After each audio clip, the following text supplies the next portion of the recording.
সুবহানাল্লাহ ওয়ালহামদুলিল্লাহ।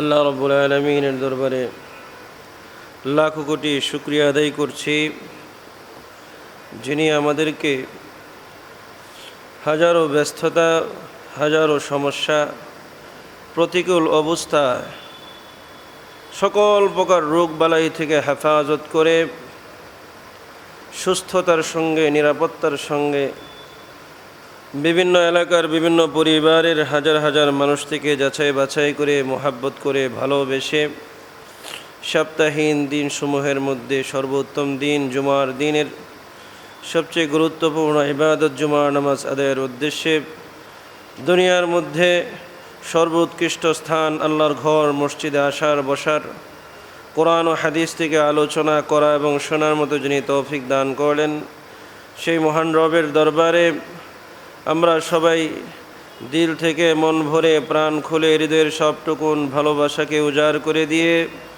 ইমানি শক্তিতে বলিয়ান হয়ে জবানের শক্তিগুলোকে ছেড়ে দিয়ে সবাই সুউচ্চ সুরে একত্রে আল্লাহর শিখানো ভাষায় কালিমাতুশ শুকর আদায় করে বলছি আলহামদুলিল্লাহ।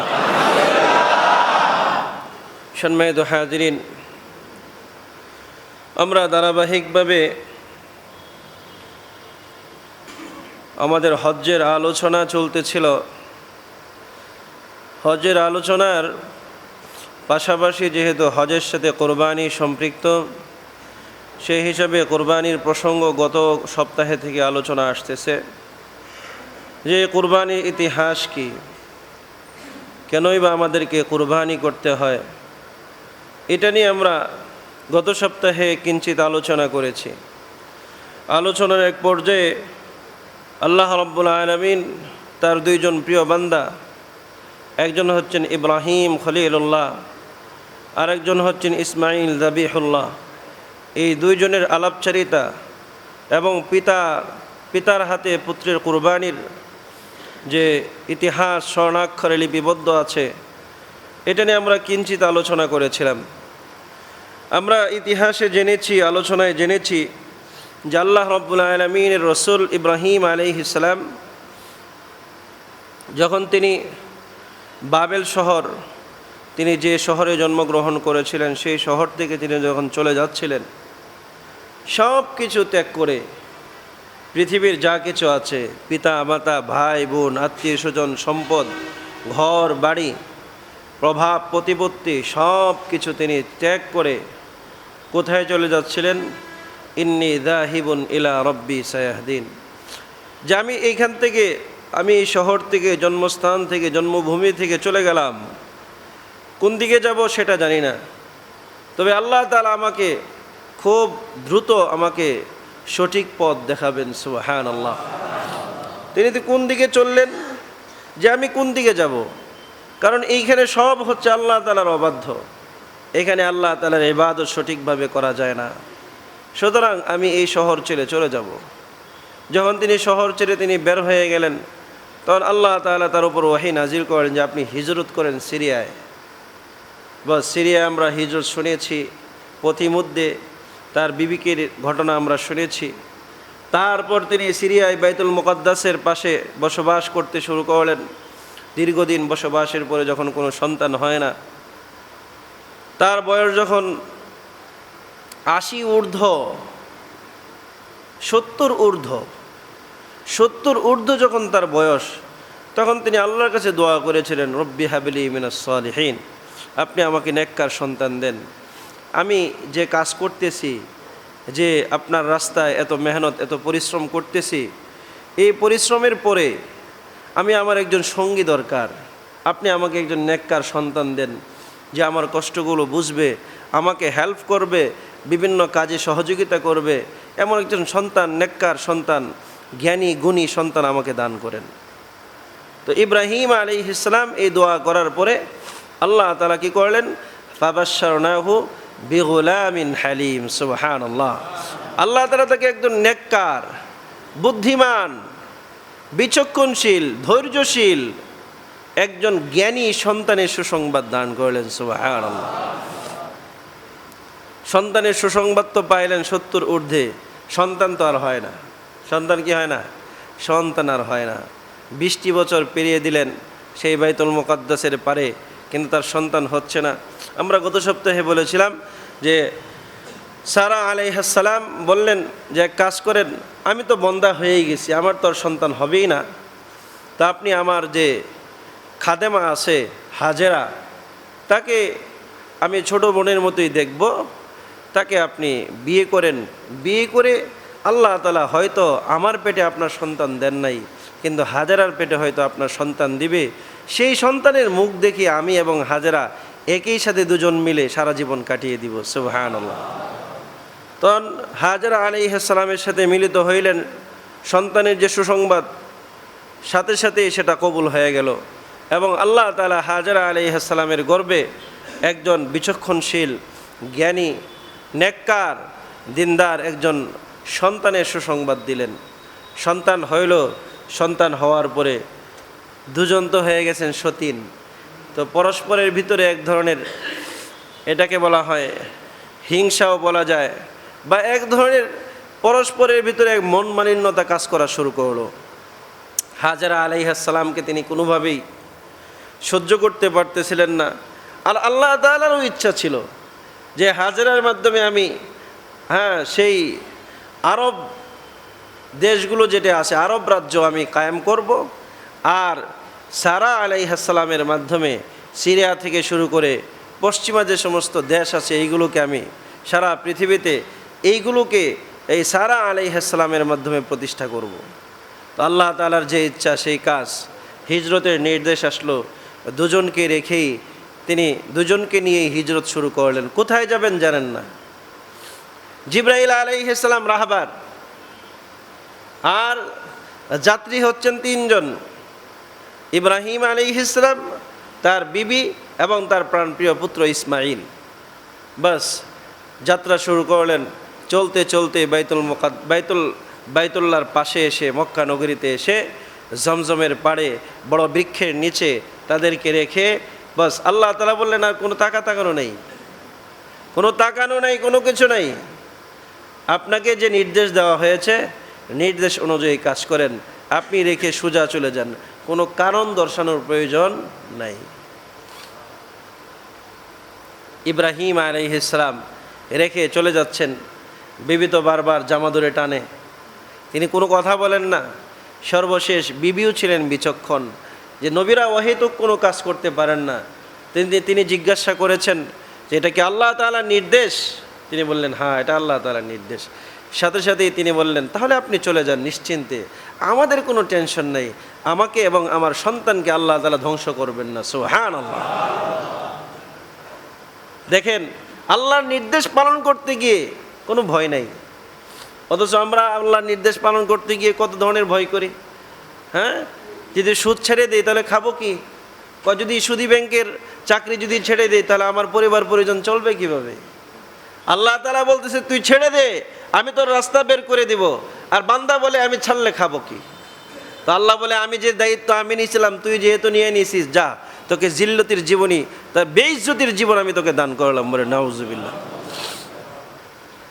সম্মানিত হাজিরিন, এইভাবে তিনি রেখে চলে গেলেন।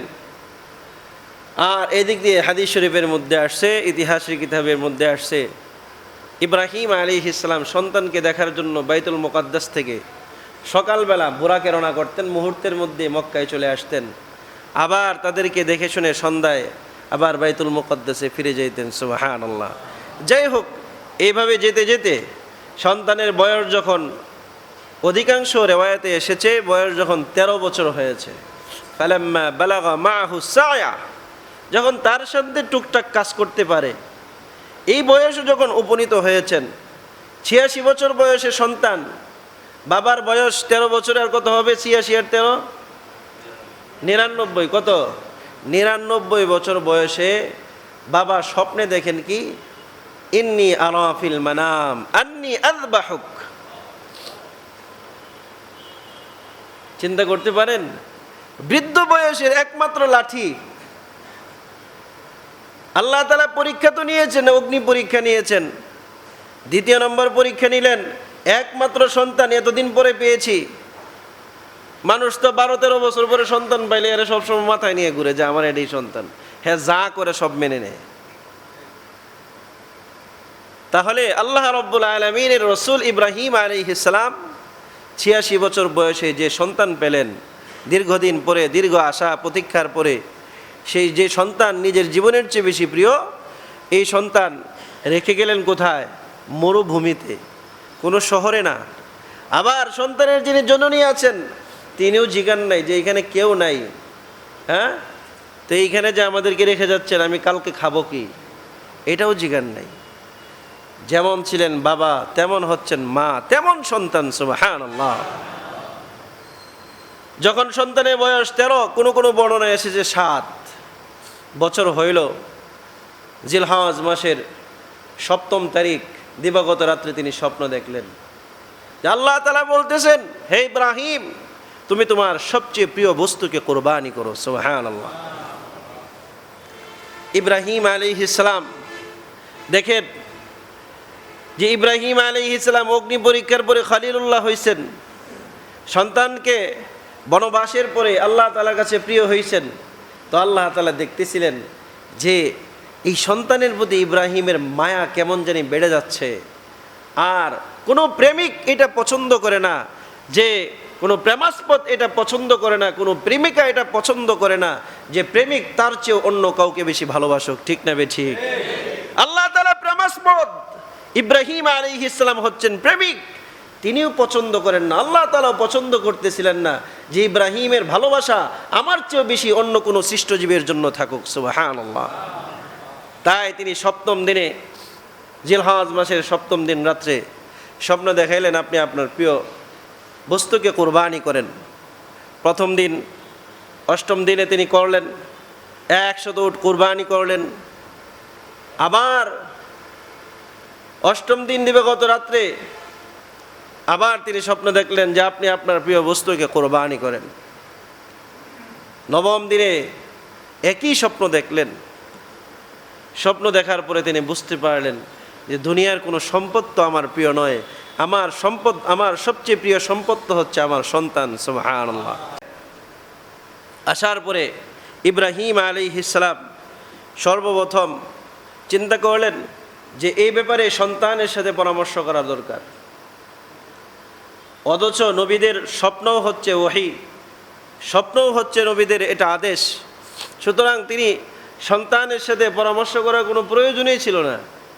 কিন্তু তিনি পরামর্শ কেন করলেন? আমাদেরকে শিখাইছেন, জাতিকে শিক্ষা দিচ্ছেন যে পিতা যত বড় বুদ্ধিমান হোক, যত বড় আলেম হোক, যত বড় ডাক্তার হোক, যত বড় জ্ঞানী গুণী নেতা হোক, সন্তানের সাথে প্রত্যেকটি কাজ পরামর্শ করে করাই হচ্ছে একজন আদর্শ পিতার কাজ। সুবহানাল্লাহ। বর্তমানে আমরা সন্তানদের সাথে কোনো পরামর্শই করি না। আমি কামাই, আমি পড়ি, আমি সব কিছু করি, সন্তান আর ভবিষ্যতে কেন পরামর্শ করব? আছে না এই ধরনের ঘাটতেরামি গার্ডিয়ান? আছে, সমাজে আছে না? পরামর্শ করতে হবে। আল্লাহ তাআলা বলেন ওয়াশাবিরহুম ফিল আমর, মুমিনরা প্রত্যেকটা কাজে পরামর্শ করবে। সুবহানাল্লাহ।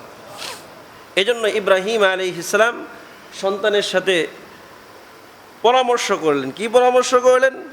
ইয়া বুনাইয়া ইন্নী আরা ফিল মানাম আন্নী আযবাহুক ফানজুর মাযা তারা। হে প্রাণপ্রিয় বৎস, আমি স্বপ্নে দেখেছি তোমাকে জবাই করতেছি। ফানজুর মাযা তারা, এই ব্যাপারে তোমার খেয়াল কি, এই ব্যাপারে তোমার মতামত কি? সুবহানাল্লাহ। তিনি পরামর্শ চাইলেন। দেখেন, যেমন বাবা তেমন সন্তান। ইব্রাহিম আলাইহিস সালাম এই কথা তার সামনে পরামর্শমূলক উপস্থাপন করলেন। উপস্থাপন করার পরে তিনি কি বললেন? ইয়া আবাতি ফাআল মা তু'মার সাতাজিদুনি ইনশাআল্লাহু মিনাস সাবিরিন। তিনি এইটা বলেন নাই, আব্বা আপনি তো স্বপ্নে দেখছেন, আরেকটু অপেক্ষা করেন, দেখেন 3 দিন দেখছেন, আরও কয়েকদিন দেখেন, দেখেন স্বপ্নটা কেমন হয়, অন্য কিছু তো হইতে পারে। এটাও বলেন না। আবার এটাও বলেন নাই, কোনো ধরনের এক্সকিউজ করেন নাই, কোনো ধরনের ওজর আপত্তি করেন নাই। তিনি এইটাও বলেন নাই যে আল্লাহ তাআলা আপনার সাথে সরাসরি সব নির্দেশ দেয়, সরাসরি কথা বলে, জিবরাইল আলাইহিস সালামের মাধ্যমে হুকুম পাঠায়, তা আপনি এটাকে স্বপ্ন দেখাইছে, এটা না করলে কি হবে, এটাও বলেন নাই, কোনো ধরনের উজর আপত্তি করেন নাই।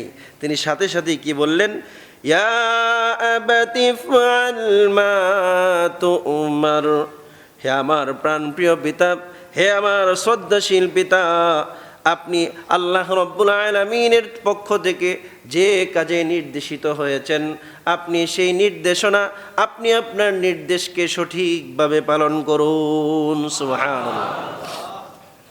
তাহলে দেখেন আমরা কি পাইলাম, সন্তান যেমন, বাবা যেমন, মা যেমন, সন্তান তেমন। এটাই দুনিয়ার নিজাম। আমাদের সমাজে এমন মানুষ বহুত আছে, বাপ চোর, সন্তানকে আল্লাহর ওলি না হ্যাঁ চোর, বাপ বাটপার, সন্তানও বাটপার, সন্তান ভালো হবে কিভাবে?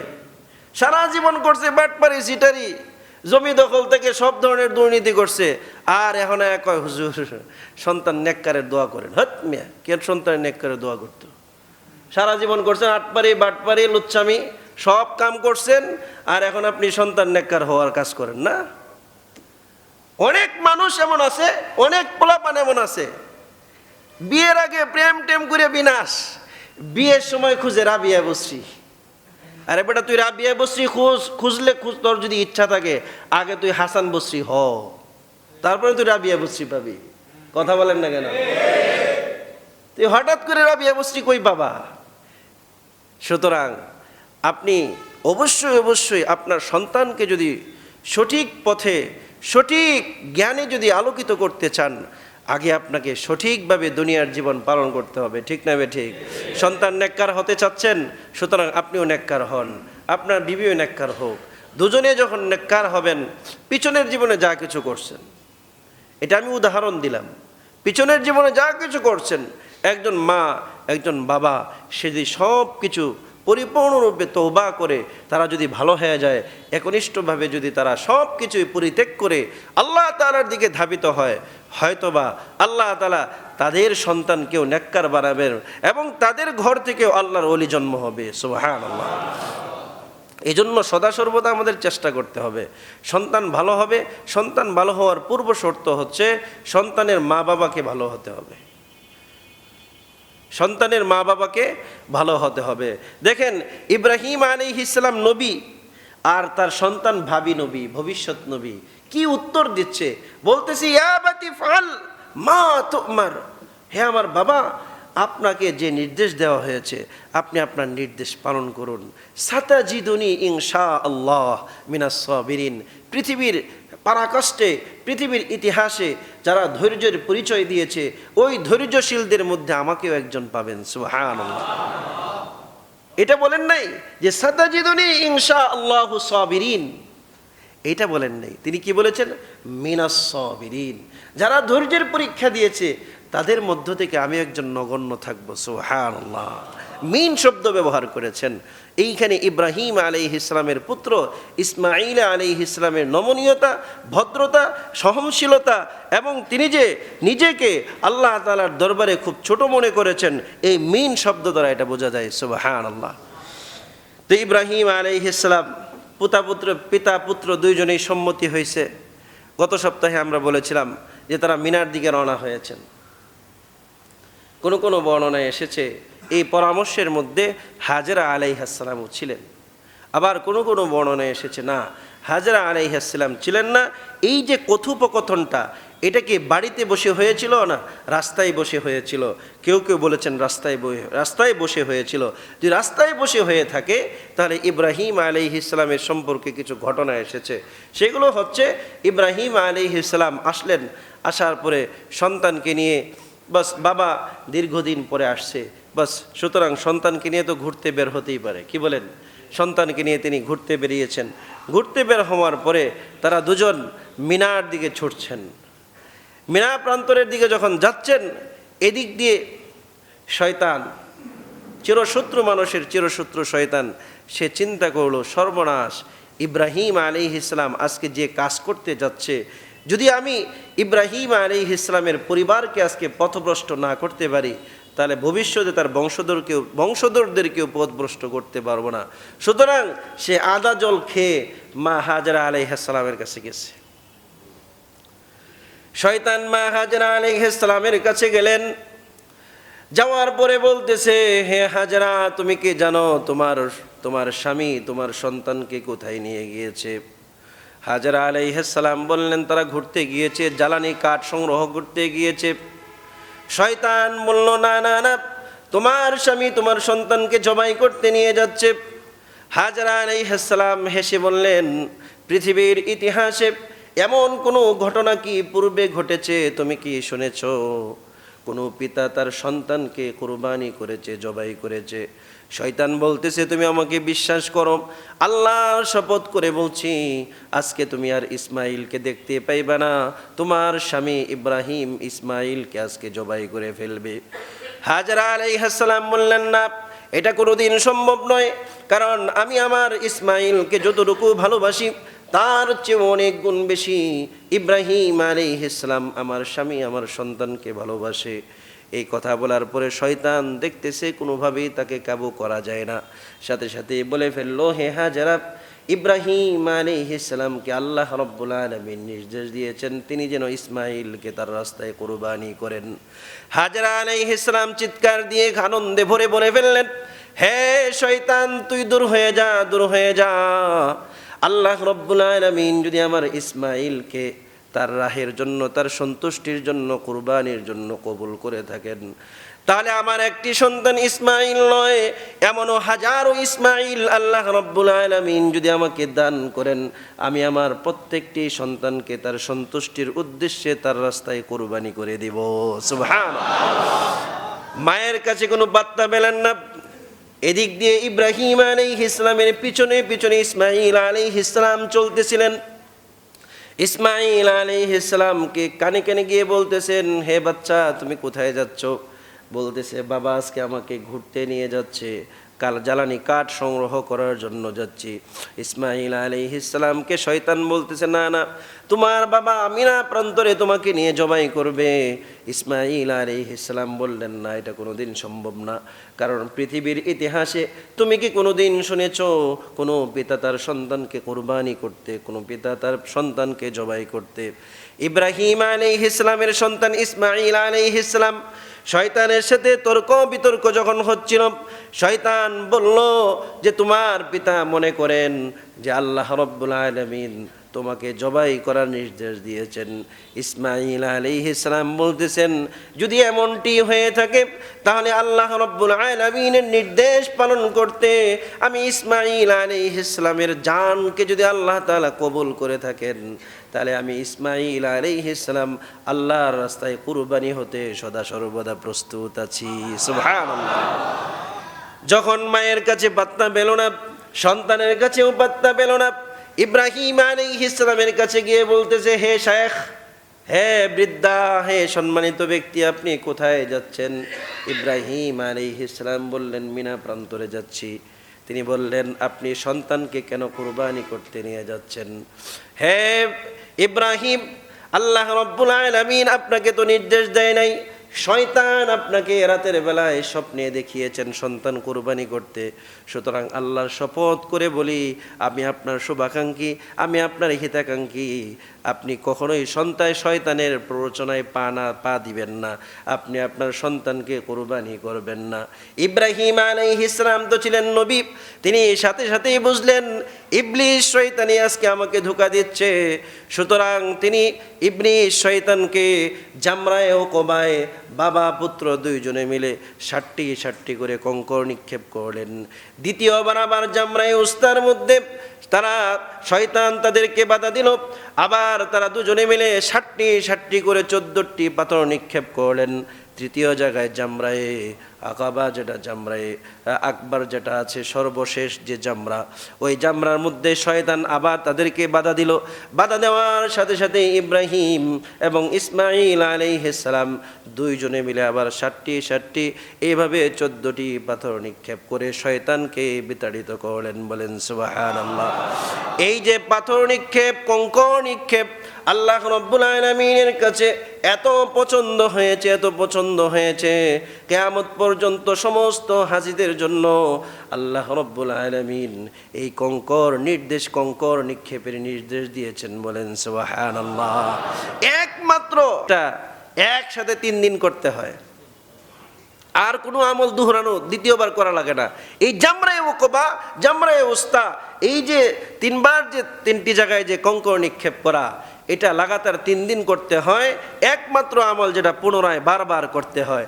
অর্থাৎ আল্লাহ তাআলা বান্দাদেরকে বুঝিয়েছেন যে শোনো, এই যে তোমার নফস নামক যে শয়তান আছে আর ওই যে শয়তান আছে, এই 2 শয়তানকে পাথর মেরে আমার এই ঘর থেকে পুত পবিত্র হয়ে খাঁটি মুসলিম হয়ে নিজ গৃহে ফিরে যাও। সুবহানাল্লাহ। এইভাবে যখন পাথর নিক্ষেপ করলো, শয়তান ভাগছে।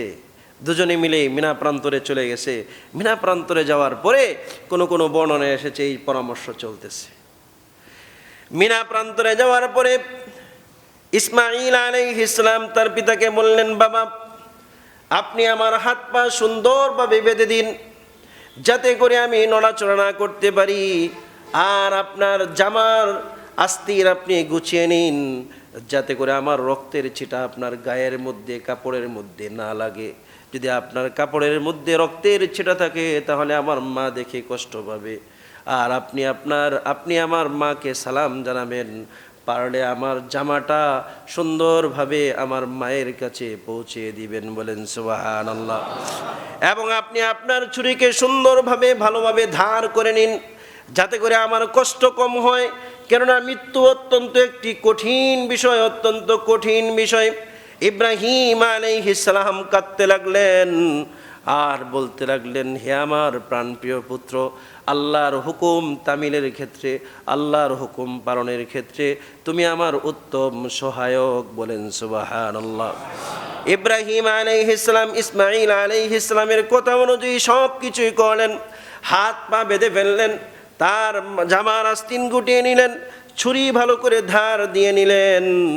ধার দিয়ে নিয়ে দুজনেই পরিপূর্ণ প্রস্তুতি যখন গ্রহণ করলেন, আল্লাহ তাআলা কোরআনে কারীমের মধ্যে বলেন, ফালাম্মা আসলামা, অতঃপর দুজনেই যখন আল্লাহ রাব্বুল আলামিনের নির্দেশের কাছে সারেন্ডার করলো, মাথা নত করলো, তারা দুজনেই কুরবানির জন্য প্রস্তুত হয়ে গেল। একজন জবাই করার জন্য, আরেকজন জবাই হওয়ার জন্য। ওয়াতাল্লাহু লিল জাবিন, এবং তাকে উপর করে শোয়ানো হলো। আল্লাহ রাব্বুল আলামিন হযরত ইসমাঈল আলাইহিস সালামের জবান থেকে সেদিন বের করে দিয়েছিলেন, হে আমার বাবা, আপনি আপনার চোখগুলো বেঁধে নিন, আমার চোখে পট্টি বেঁধে নিন, যাতে করে আমার চেহারা আপনি যখন জবাই করবেন, আমার চেহারা, মায়াবী চেহারা যদি আপনার চোখের সামনে পড়ে আপনার মায়ে লাগতে পারে, আপনি আপনার আল্লাহ তাআলার নির্দেশ পালন করতে আপনার জন্য কঠিন হয়ে যেতে পারে। এই জন্য আমার চেহারাকে উপর করে নিন এবং সুন্দরভাবে আমার গলাটাকে কেটে নিন। ইব্রাহিম আলাইহিস সালাম অত্যন্ত ধারালো ছুরি দ্বারা তিনি কাটা শুরু করে দিলেন। পুত্র কালিমা পড়তেছে আর বাবা আল্লাহু আকবার পড়তেছে, বিসমিল্লাহি আল্লাহু আকবার পড়তেছে। দুজনে মিলে যখন কালিমা এবং তালবিয়া পড়া শুরু করে দিলেন, বারবার ছুরি যখন ফেসানো হচ্ছে, আল্লাহ তাআলা সাথে সাথেই একটি ইসমাঈল আলাইহিস সালামের গলার উপরে একটি পিতলের একটি পাত রেখে দিলেন। বারবার ঘষানো হচ্ছে, ইসমাঈল আলাইহিস সালামের গলা কাটতেছে না। ইব্রাহিম আলাইহিস সালাম তার সমস্ত শরীর ব্যয় করে জবাইয়ের উপর তিনি বিভিন্নভাবে তিনি শক্তি প্রয়োগ করতেছিলেন, কোনোভাবে যখন কাটতেছে না, তিনি রাগে সেই ছুরিটিকে একটি পাথরের উপর নিক্ষেপ করলেন। ছুরিটি এত ধার ছিল, ওই পাথরটি সাথে সাথেই দ্বিখণ্ডিত হয়ে গেল। বলেন সুবহানাল্লাহ। পিতা পুত্র প্রস্তুত, ছুরির জন্য তারা প্রস্তুতি গ্রহণ করতেছেন। তারা উভয়ে যখন জবাই করতেছেন, ইসমাঈল আলাইহিস সালামকে ইব্রাহিম আলাইহিস সালাম জবাই করতেছেন, আল্লাহ তাআলা দেখলেন তারা দুজনেই আমার পরীক্ষায় ফাঁস হয়ে গেছে।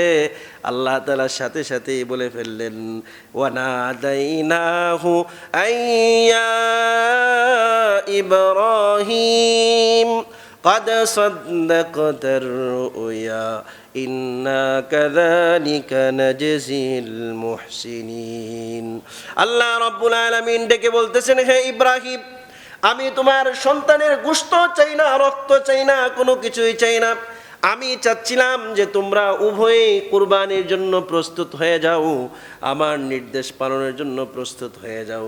যখন তোমরা উভয়েই প্রস্তুত হয়ে গেছো, আমি ইসমাইলের রক্ত দিয়ে কি করব, গোশত দিয়ে কি করব, এইগুলো আমার প্রয়োজন নাই। আমায় পরীক্ষা করার উদ্দেশ্য ছিল তোমরা উভয়েই পরীক্ষায় পরিপূর্ণরূপে পাশ করেছো। বলেন সুবহানাল্লাহ। উভয়েই পাশ করেছো। আল্লাহ তাআলা কি বললেন? কাদ সাদ্দাকাতা রুইয়া, তুমি তোমার স্বপ্নকে বাস্তবায়ন করেছো। সুবহানাল্লাহ। এটা তো খুব মারাত্মক এক বিষয়। এ কিভাবে সম্ভব? সন্তানকে পিতার হাতে জবাই হওয়া, দীর্ঘদিন পরে যিনি সন্তান পেয়েছেন, একমাত্র সন্তান ইসহাক আলাইহিস সালাম তখন হন নাই, একমাত্র সন্তান ইসমাইল। তাও আবার কি জ্ঞানী গুণী, যখন বাবার সাথে একটু চলাফেরা করতে পারেন, ছোটোবেলায় না, যখন দুধ খায় তখন বাচ্চার প্রতি মায়া কম থাকে। যখনই বাচ্চারা ধীরে ধীরে বাবার সাথে বিভিন্ন জায়গায় যেতে পছন্দ করে, বাবাকে নিয়ে বিভিন্ন জায়গায় বাবার বিভিন্ন কাজে যখন সহযোগী হয়, বাবার বাজারে করতে পারে, বাবার জন্য ঔষধ আনতে পারে, এই সন্তানরা যখন বাবার হাতের লাঠি হয়, তখনের ঘটনা, তখনই আল্লাহ তাআলা বলতেছেন কুরবানি করো। কি এক অবস্থা! আল্লাহু আকবার। আল্লাহ তাআলা নির্দেশে এই পরীক্ষার পরাকাষ্ঠে তিনি পরিপূর্ণরূপে উত্তীর্ণ হয়েছেন। সুবহানাল্লাহ। আল্লাহ তাআলা যখন পরিপূর্ণরূপে উত্তীর্ণ হয়েছেন, তখন কি বললেন? ইন্না কাযালিকা নাজজিল মুহসিনিন, আমি আল্লাহ রাব্বুল আলামিন নেককার ন্যায়পরায়ণ বান্দাদেরকে আমি এভাবেই প্রতিদান দিয়ে থাকি, এভাবেই তাদের থেকে আমি পরীক্ষা নিয়ে থাকি। আমি আল্লাহ রাব্বুল আলামিন কখনোই বান্দার পক্ষ থেকে ধ্বংস চাই না, শুধু কুরবানির মন মানসিকতা চাই। বলেন সুবহানাল্লাহ। আল্লাহ রাব্বুল আলামিন এই ঘোষণার পরে সাথে সাথে তিনি পিছনের দিকে দেখলেন জিবরাইল আলাইহিস সালাম একটি দুম্বা অথবা একটি ভেড়া নিয়ে প্রস্তুত।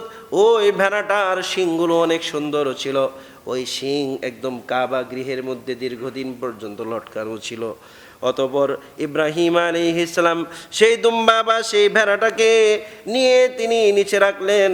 নিচে রাখে ইব্রাহিম এবং ইসমাইল এবং সাথে জিবরাইল আলাইহিস সালাম তিনজনে মিলে তালবিয়া পড়া শুরু করলেন। বিসমিল্লাহি আল্লাহু আকবার বলে 10 জিলহজে সেই মিনা প্রান্তরে তিনি কুরবানি করে দিলেন।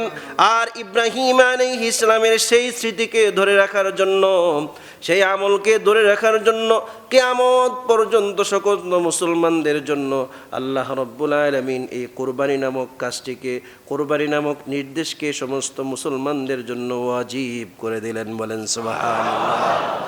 এটা ইব্রাহিম আলাইহিস সালামের নিদর্শন। সমস্ত জাতির জন্য এটাকে তিনি কি করে দিলেন? ওয়াজিব করে দিয়েছেন। সুবহানাল্লাহ। কুরবানি এটা ওয়াজিব বিষয়, এটা নফল মুস্তাহাব বিষয় না। বলেন, কুরবানি কি ওয়াজিব না নফল? কেউ যদি বলে যে কোটিপতিরাও যদি কুরবানি না করে তাহলে চলবে, এটা কি মানবেন? কিন্তু আমাদের সমাজে কিছু আবুল আছে, এরা মানবে। কিছু আবুল আছে, আবুল মানে ব্যাককল আছে, এরা মানবে। কিছুদিন আগে দেখলাম ইউটিউবের মধ্যে আহলে হাদিসদের এক ইমাম, এক শেখ, তিনি বলতেছেন যে কোটিপতিরাও যদি কুরবানি না করে কোনো সমস্যা নাই, এটা মুস্তাহাব বিষয়। কুরবানি এটা কি বিষয়? মুস্তাহাব বিষয়। বলে নাউজুবিল্লাহ। তাদের অনুসারীও আছে, আবার তাদের বহুত লোক আছে এরকম, তারা যা বলতেছে তাই মানতেছে। তারা বলতেছে ফরজ নামাজের পরে সম্মিলিত মোনাজাত নাই, সম্মিলিত মোনাজাত নাই। তারা বলতেছে বিতিরের নামাজ 1 রাকাত, বিতিরের নামাজ 1 রাকাত। আরে 1 রাকাত কোনো নামাজ আছে রে ব্যাককল? 1 রাকাত কোনো নামাজ আছে? আজ পর্যন্ত পাইছেন 1 রাকাত কোনো নামাজ? বিতিরের নামাজ 1 রাকাত। বিতিরের মধ্যে এইভাবে না ওইভাবে পড়লে হবে, কত ধরনের সিস্টেম, যাই বলে তাই মানে, আবার আমরা ইমামের অনুসরণ করি না। চিন্তা করছেন? ওরা যা বলে তাই মানে, অনুসরণ হয়েছে কিনা? কথা বলেন না কেন? অনুসরণ হয়েছে কিনা? হয়েছে না? তে তোরা যে অনুসরণ করতেছিস, আমরাও তো অনুসরণই করি, তাহলে আমাদেরকে গালিগালাজ করিস কেন? তোরা তো মানুষ এই যে সাধারণ, যাদের আরবি ব্যাকরণগত অনেক সমস্যা আছে, যাদের সাথে রাসূলুল্লাহ এবং সাহাবায়ে কেরামের দেখা সাক্ষাৎ কোনো কিছুই হয়নি, আর আমরা তো এমন একজন ইমামকে অনুসরণ করি যিনি সাহাবায়ে কেরাম হচ্ছেন তার উস্তাদ। সুবহানাল্লাহ। যে সাহাবায়ে কেরাম আল্লাহর রাসূলকে সরাসরি দেখেছেন, তার জীবনী থেকে শিক্ষা নিয়েছেন, সেই সাহাবায়ে কেরামের কাছে পড়ছে। আর তোমরা তো পরবর্তী প্রজন্ম আসতে আসতে আসতে আসতে আসতে আসতে সেই 1400 বছর পরে যারা কোথাও না কোথাও কি পড়ছে আল্লাহ জানে, এরা পড়ে টিভি সেন্টারে, বিভিন্ন মিডিয়াতে, বিভিন্ন ইয়াতে বসে, ইউটিউবে বসে তারা যে ধরনের বক্তব্য দেয়, এইগুলো মেনেই বস বলো তোমরা সহি আর আমরা বাতিল। এই এরাই কি বলে, কয় কুরবানি এটা হচ্ছে ওয়াজিব বিষয়, নফল মুস্তাহাব বিষয়, কোটিপতিও যদি কুরবানি না করে কোনো সমস্যা নাই। বলে নাউজুবিল্লাহ। মানুষের ভিতরের এক ধরনের কুরবানির প্রতি যে শ্রদ্ধা, কুরবানির যে একটি গুরুত্ব, এটা উঠিয়ে দেওয়ার এক ষড়যন্ত্র চলতেছে।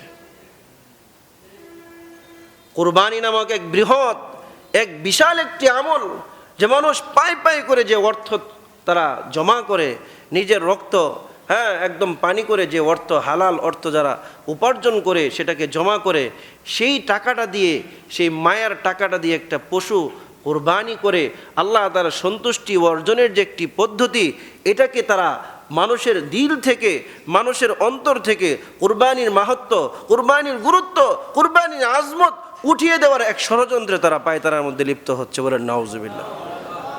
সুতরাং আমরা এমন আলেমদেরকে বয়কট করি, কখনো এই সমস্ত আলেমদের কথা আমরা শুনবো না। সম্মানিত হাজিরিন, তো আল্লাহ রাব্বুল আলামিন সেই মিনা প্রান্তরে যে কুরবানি হয়েছিল, এই কুরবানিকে সারা পৃথিবীর সমস্ত মানুষের স্মৃতি জাগরণের জন্য আল্লাহ তাআলা পুরা উম্মতে মুহাম্মদের জন্য এটাকে আবশ্যক করে দিয়েছেন। আবার কাদের জন্য? যাদের সামর্থ্য আছে, যাদের কি আছে? সামর্থ্য আছে। সামর্থ্যহীন কোনো ব্যক্তি কুরবানি করার প্রয়োজন নেই। ওই সামর্থ্যহীন ব্যক্তির অন্তরের মনের যে একটি আকাঙ্ক্ষা, যে আশা, ওই আশার কারণে সেই পরিমাণ সওয়াব পেয়ে যাবে। সুবহানাল্লাহ। সুতরাং এই কুরবানিকে সারা বিশ্বের মানুষের স্মৃতি জাগরণের জন্যই আল্লাহ তাআলা এই কুরবানির পদ্ধতি নাজিল করেছেন। এই যে পিতা পুত্রের যে পরীক্ষা, এর পিছনে বিরাট এক মহৎ উদ্দেশ্য লুকায়িত আছে। দেখেন, আজকে আপনি সেনাবাহিনীর অথবা পুলিশ অথবা যে কোনো কোম্পানিতে আপনি চাকরি নেবেন, আপনার কিন্তু ইন্টারভিউ হয়, পরীক্ষা হয়। কি বলেন? প্রাইমারিতে আপনি ঢুকবেন, আপনাকে নিবন্ধন দিতে হবে, এইগুলো দিতে হবে। আবার আপনি কোনো ভালো কলেজের মধ্যে ঢুকবেন, আপনাকে বিসিএস অথবা পিএসসির অধীনে যে সমস্ত পরীক্ষা আছে এগুলো দিতে হবে। পরীক্ষায় পাশ করার পরে আপনার জন্য ভাইবা বোর্ড আছে। ভাইবা বোর্ডে যখন আপনি যাবেন, ভাইবা বোর্ডে যখন আপনি পাশ করবেন, তখন আপনার চাকরি নিশ্চিত। তেমনিভাবে, কারণ এই যে বিসিএস ক্যাডার অথবা পিএসসি ক্যাডার যারা আছে, তাদেরকে দিয়ে সরকার অনেক মহৎ সরকারি বিভিন্ন বড় বড় কাজ করাবেন। এই উদ্দেশ্যেই কিন্তু এত বড় পরীক্ষা কেমন হয়? অনেক কঠিন হয়। কারণ কাজ বড়, পরীক্ষাও কি অনেক বড়। ইব্রাহিম আলাইহিস সালাম, ইসমাঈল আলাইহিস সালাম, এই দুইজনের পরীক্ষা ছিল বিশাল বড়। পৃথিবীর ইতিহাসে এমন পরীক্ষার সম্মুখীন কেউ হন নাই। তাহলে এত বিশাল বড় পরীক্ষা কেন নিয়েছেন? তাদেরকে দ্বারা আল্লাহ তাআলা কি কাজ করাবেন? কাজ করাবেন। কি কাজ করাবেন? আল্লাহর ঘর তাদেরকে দ্বারা বানাইবেন। সুবহানাল্লাহ। তাদেরকে দিয়ে আল্লাহর ঘর বানাবেন। এই জন্যই আল্লাহ রাব্বুল আলামিন তাদেরকে দিয়ে পরীক্ষা দিয়েছেন। ইব্রাহিম আলাইহিস সালামকে দিয়ে পরীক্ষা আগের থেকে দিয়েছেন, কিন্তু পাশ করে আসছেনই। সন্তান পিতার মাধ্যমে সন্তানের পরীক্ষা নেওয়ার জন্য আল্লাহ তাআলা সন্তানের পরীক্ষা নিলেন, যে দেখি সন্তান কেমন। যে সন্তানও ঠিক থাকে, পিতাও ঠিক থাকে, তাদেরকে দুইজনকে দিয়ে আমি আমার ঘর নির্মাণ করব। বলেন সুবহানাল্লাহ। এটা তো বিশাল বড় কাজ। বাস দুজনে পরীক্ষায় পাশ করছেন। পরীক্ষায় পাশ করার পরে ইব্রাহিম আলাইহিস সালাম তো চলে গেছেন। কিছুদিন পরে তিনি আবার আসলেন। সন্তান মোটামুটি যখন কাজের উপযুক্ত হয়েছে, ইব্রাহিম আলাইহিস সালাম আবার আসলেন। আল্লাহ তাআলা তাকে নির্দেশ দিলেন। কি নির্দেশ দিলেন? আল্লাহ রাব্বুল আলামিন কোরআনে কারীমের সূরা হজ্জের মধ্যে বলেন, وَإِذْ بَوَّأْنَا لِإِبْرَاهِيمَ مَكَانَ الْبَيْتِ। হে নবী, আপনি স্মরণ করুন ওই সময়ের কথা যখন আমি আল্লাহ রাব্বুল আলামিনের মাকান আল বাইত, বাইতুল্লাহ নির্মাণের স্থানটিকে দেখিয়ে দিলাম, নির্দিষ্ট করে দিলাম, আর তাদেরকে বললাম, হে ইব্রাহিম এবং ইসমাইল, তোমরা আমার সন্তুষ্টির জন্য এইখানে এই জায়গাতে একটি ঘর নির্মাণ করো। বলেন সুবহানাল্লাহ। ইব্রাহিম এবং ইসমাইল আলাইহিস সালাম দুইজনে মিলে সেই ঘর নির্মাণ শুরু করে দিলেন। ইব্রাহিম আলাইহিস সালাম হচ্ছেন মিস্ত্রি, আর ইসমাইল আলাইহিস সালাম হচ্ছেন যুগাল। এই দুজনে মিলে তারা শুরু করে দিলেন। এদিক দিয়ে তারা বাবা সন্তান পাথর টুকায় আনেন, আর বাবা সেগুলোকে লাগিয়ে দেন। যখন যে পাথর লাগান, সাথে সাথেই একদম সিমেন্টের মতো জোড়া লেগে যায়। বলেন সুবহানাল্লাহ। যেভাবেই পাথর রাখেন ওইভাবেই সাথে সাথেই সে কি সিমেন্টের মধ্যে জোড়া লাগে যায়।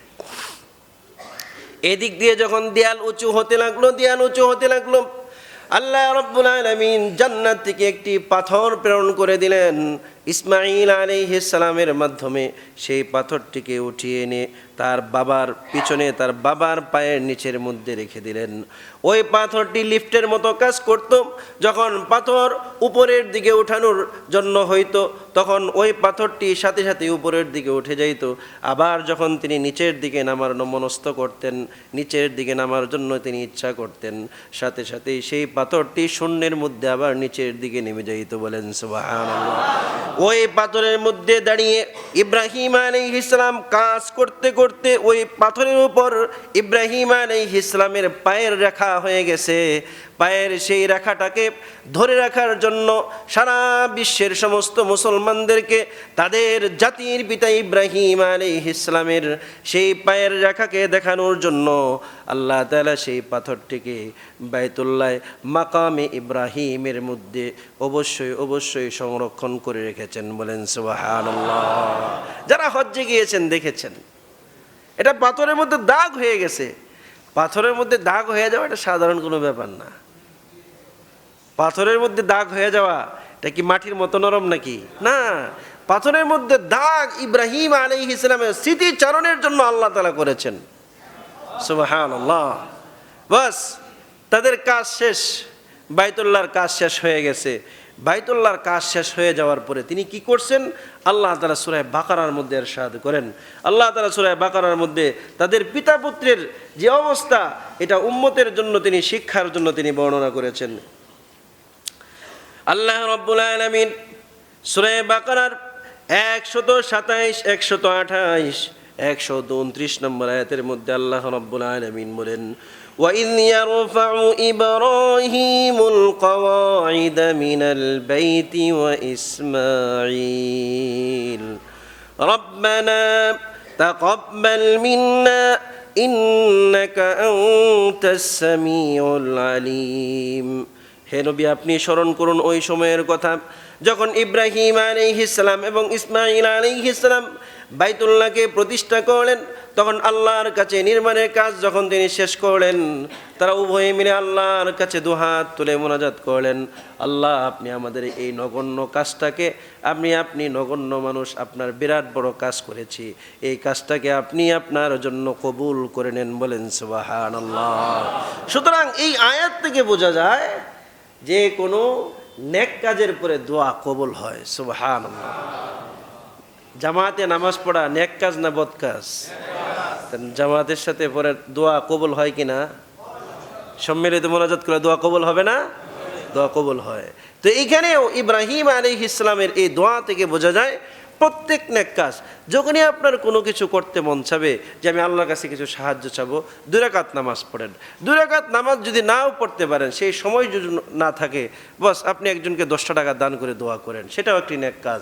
অথবা ক্ষুদ্র যে কোনো একজনকে 2টা ভালো কথা বলে আপনি আল্লাহর কাছে দোয়া করেন, আল্লাহ আমি তোমার নেক কাজ করেছি, তুমি এই উসিলায় আমাকে এই কাজটি দাও, বা তুমি আমার জন্য এটা সহজ করে দাও, বলেন সুবহানাল্লাহ।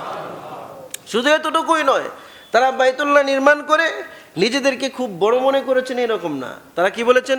রব্বানা ওয়াজআলনা মুসলিমাইনি লাকা ওয়া মিন যুররিয়াতিনা উম্মাতাম মুসলিমাতান লাকা ওয়া আরিনা মানাসিকানা ওয়া তুব আলাইনা ইন্নাকা আনতাত তাওয়াবুর রহিম। সুবহানাল্লাহ।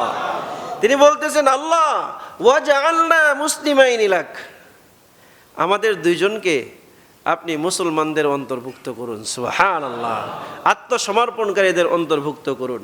শুধু আমাদের 2জনকে না, আমাদের থেকে যারা সন্তান সন্ততি হবে তাদেরকেও আপনি মুসলমানদের অন্তর্ভুক্ত করুন। সুবহানাল্লাহ।